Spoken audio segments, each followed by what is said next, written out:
ایک غریب آدمی بدو رات کے وقت وہ کہیں بیچارہ صبح سے چلا تھا، مدینے پہنچتے اسے رات ہو گئی.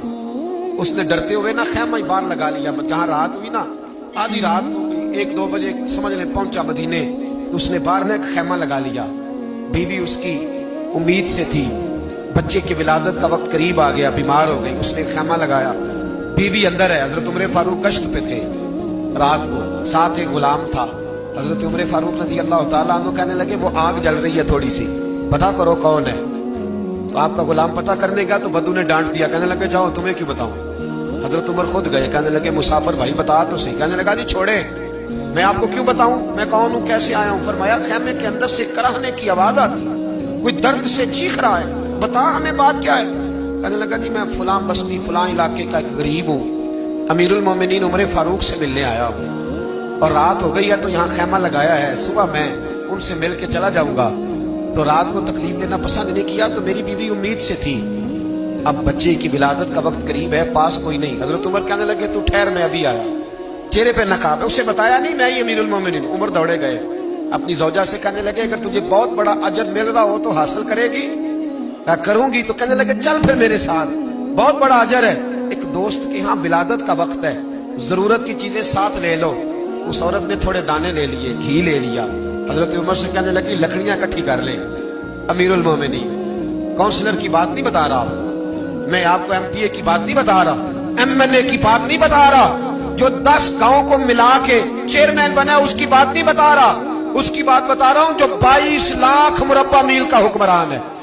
اس کی بات بتا رہا ہوں جو گلی سے گزرے تو شیطان رستہ ہی بدل جاتا ہے. اس کی بات بتا رہا ہوں جس کے بارے میں میرے مصطفیٰ کریم صلی اللہ تعالیٰ علیہ وآلہ وسلم نے فرمایا میرا عمر تو وہ ہے کہ 950 سال حضرت جبریل بھی اس کی شان بیان کرے تو عظمت ختم نہیں ہوتی. اتنا بڑا شخص. حضرت عمر نے لکڑیاں اکٹھی کی، اینٹوں کا روڑے لے کے چولہا بنایا، پہنچ گئے.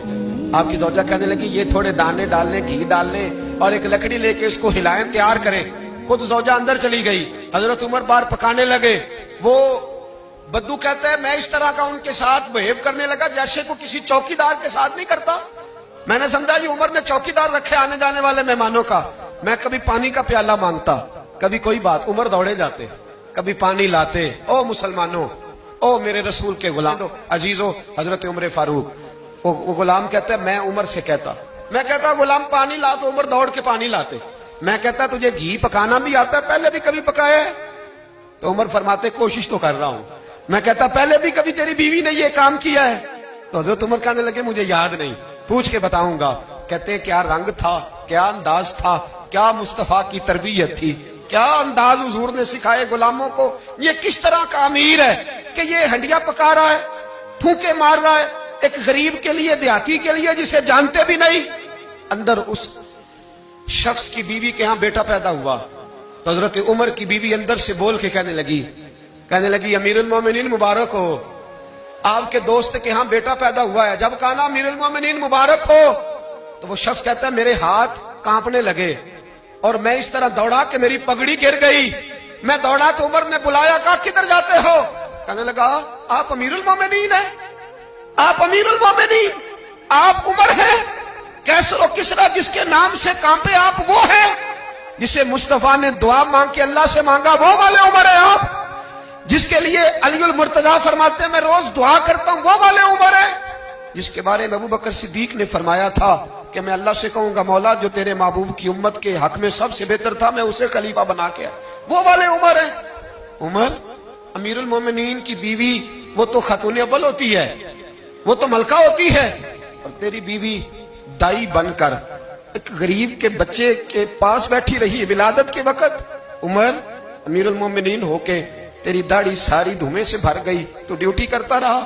تو سیدنا عمر رو پڑے اور اس بدو کو سینے سے لگا کے کہنے لگے تجھے پتہ نہیں تو کہاں آیا ہے، اس شہر کا پتہ ہے؟ اس نے کہا حضور کہاں ہے؟ فرمایا یہ میرے نبی کا مدینہ ہے، یہ مصطفیٰ کا مدینہ ہے. یہاں امیروں کا استقبال نہیں ہوتا، یہاں غریبوں کے استقبال ہوتے. یہاں حضور نے اس اسٹیٹ پہ میرے رسول پاک نے وہ والا رنگ دیا ہے کہ اب غریب سر اٹھا کے جینے لگے ہیں، اب مزدوروں کو عزتیں ملنے لگی ہیں، اب یتیموں نے سر اٹھا لیا ہے کہ ہمارا کوئی سننے والا آ گیا ہے.